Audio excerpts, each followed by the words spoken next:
तुम्हें पता है एक टाइम ऐसा था मेरी लाइफ में कि जब भी मैं सोने जाता था ना, मैं इतनी ज़्यादा ओवर थिंकिंग करता, बेड पर जैसे लेटते मेरे दिमाग में इतने ज़्यादा थॉट्स आते थे। तो एक बार तो ऐसा हुआ कि मैं सोने गया रात को 2 बजे, मेरे को लगा नींद आएगी, नहीं आई। 3 बज गए, 4 बज गए, 5 बज गए, 6 बज गए, and I didn't sleep because I was thinking a lot. मेरे दिमाग में इतने ज़्यादा थॉट थे, मैं इतनी ज़्यादा ओवर थिंकिंग कर रहा था उस टाइम में कि I couldn't sleep. Trust me, अगर ये वीडियो तुमने एंड तक देख ली तो ये तुम्हारी जो ओवर थिंकिंग प्रॉब्लम है ना, ये दोबारा कभी तुम्हें परेशान नहीं करने वाली। इवन मैं अपने दोस्तों को देखता हूँ और भी लोग हैं, दिन में इतनी आसानी से उनको नींद आ जाती है, बट मैं ऐसा था कि मैं दिन में मान लो सोने जाता भी था, मेरे दिमाग पे इतने ज़्यादा थॉट्स आते थे कि बेचैनी सी होती थी। मैं अपने आप को जैसे काम नहीं रख पाता। जैसे सोते टाइम हमें अपने आप को जैसे शांत रखता हूँ, उसके बिना नींद नहीं आती। सो जब भी मैं सोने की ट्राई करता था दोपहर में, आई कुडंट स्लीप। अगर तुम भी ओवर थिंकिंग करते हो then you are not alone. Everyone, जितने भी लोग हैं ना इस वर्ल्ड में, everyone suffers from it. But उनमें और हम में बस ये फ़र्क है कि वो बहुत मिनिमल ओवर थिंकिंग करते हैं और एक्शन ज़्यादा लेते हैं, और हम ओवर थिंकिंग ज़्यादा करते हैं और एक्शन कम लेते हैं। बट घबराने की बात नहीं, इतनी बड़ी भी प्रॉब्लम नहीं है। लोगों ने जितना इसको बड़ा बना दिया, इसको इतना इम्पोर्टेंस देते हैं ओवर थिंकिंग, ये वो, इतनी बड़ी भी बात नहीं है। यहाँ तक कि लोग डिप्रेशन तक में चले जाते हैं ओवर थिंकिंग की वजह से। तो ओवर थिंकिंग के 3 कॉजेज होते हैं। पहला कॉज है लेजीनेस एंड प्रोक्रेस्टिनेशन। ये सबसे ज़्यादा इंपॉर्टेंट पार्ट है ओवर थिंकिंग में। हम ज़्यादातर चीज़ों को क्या करते हैं, टालते रहते हैं, कल करेंगे, परसों करेंगे। उससे होता क्या है कि वो चीज़ हमारे दिमाग में 10 बार 20 बार इतनी बार दिमाग में चलती रहती है कि हमें पता है कोई काम करना है, बट हम उसके लिए कोई एक्शन नहीं लेते। उसके बाद बस सोचते रहते हैं। उससे क्या होता है, दिमाग में अनवांटेड स्ट्रेस क्रिएट होता है और उससे होती है मेंटल फटीग। तुमने देखा होगा, जब तुम सोचते रहते हो किसी चीज़ के बारे में बार बार तुम अपने आप ही थकने लग जाते हो बिना कुछ करे। मैं कोई फिजिकल एक्शन नहीं कर रहा हूँ, मैं बस दिमाग में उस चीज़ को सोच रहा हूँ बार बार। उससे क्या हो रहा है, मेरा दिमाग थक रहा है। I am getting tired, it is draining my energy away. Instead of thinking, अगर मैं एक्शन ले लेता उस टाइम, वो काम हो जाता, वो चीज़ कंप्लीट हो जाती उस टाइम, और मेरे दिमाग में एक थॉट कम हो जाता। तो होता कुछ ऐसा है, one thought leads to another and another thoughts lead to 2 more and this process goes on and on. It's like chain reaction. एक थॉट से तुम हज़ारों थॉट्स जनरेट कर सकते हो, बट अगर तुम इस थॉट को शुरू में एक्शन लेकर ही ख़त्म कर दोगे then you would not over think.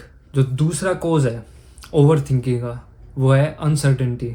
Future को लेके सोचते रहना कि कल क्या होगा, परसों क्या होगा, उसके बाद क्या होगा, उसके लिए मैं क्या आज डिसीजन लूँगा तो उससे मेरे को क्या होगा, अगर मैं वहाँ गया तो क्या होगा, क्या नहीं होगा अगर मैं ये काम नहीं किया तो। 100 तरीके, हज़ारों तरीके के हमारे दिमाग में ऐसे थॉट्स आते हैं। It's okay to worry about, to care about your future, but उसको ही अपना सब कुछ मत बना दो। अगर हम यही सोचते रहे कल क्या करना है, परसों क्या करना है, तो हम आज में, प्रेजेंट में जी नहीं पाएंगे। मैं ऐसा देखा है कि 90% लोग जो है ना, बस फ्यूचर को देख के उसका ही सोचते रहते हैं कि कल क्या करें, परसों क्या करें, क्या ये हो पाएगा नहीं हो पाएगा। तो तब की तब देखेंगे ना, हमें आज पे, अभी प्रेजेंट पे फोकस करना है। बिकॉज प्रेजेंट में अभी मैं यहाँ मौजूद हूँ, कल पता नहीं क्या हो, कल पता मैं मौजूद हूँ या ना हूँ। Live every single moment in your life like it's your last one, because तुम्हें नहीं पता कभी क्या हो जाए। Life is very unpredictable. हो सकता है आज तुम्हारे पास कुछ भी ना हो, बट हो सकता है कल तुम करोड़ों रुपए कमाने लग जाओ। Because life is uncertain. Uncertainty is a part of life. उसी की वजह तो लाइफ हमारी इतनी इंटरेस्टिंग है। अगर तुम सोचो 6 साल बाद तुम्हें पता है कि क्या होने वाला है तुम्हारी लाइफ में, अगर तुम्हें पता है कि 6 साल बाद तुम ये बिजनेस करोगे, या तुम या ब्रांड बना लोगे अपनी, या तुम इस कंपनी में इस जगह जॉब करोगे, अगर तुम्हें पता होगा 6 साल बाद तुम वो करोगे, तो जो तुम्हें 6 साल तक का आज से टाइम काटना है, तो उस टाइम में तुम क्या करोगे, तुम बोर हो जाओगे। तुम्हें जैसे छोटी छोटी विंस मिलेंगी या छोटे छोटे तुमको ये काम करने होंगे, उसमें तुम्हारा कोई मन ही नहीं लगेगा। You would get pretty board. देखो, हमारे दिमाग में जितनी अनवांटेड इन्फॉर्मेशन कम होगी ना, हम उतना ही ज़्यादा बेटर डिसीजन ले पाएंगे। Next thing is focus. To kill overthinking you must improve your ability to focus. तो वो तुम कैसे कर सकते हो? The only thing that could help you to improve your focus is meditation. Meditation ऐसी चीज़ है जो तुम्हें कुछ भी अचीव करवा सकती है लाइफ में। तुम अपने माइंड सेट को किसी भी वे, शेप और फॉर्म में ढाल सकते हो इफ़ यू मेडिटेट रेगुलरली। मैंने 6 महीने मेडिटेशन करा था, और उसके बाद मेरी जो स्किल्स है ना, तुम बता भी नहीं सकते। लोग मेरे से जब बात करते हैं वो सोचते हैं कि ये वही अभिषेक है, क्या ये वही बंदा है जिससे हम पहले बात करा करते। I totally change my personality upside down after meditation. तुम्हें घंटों पर मेडिटेशन करने की भी जरूरत नहीं है।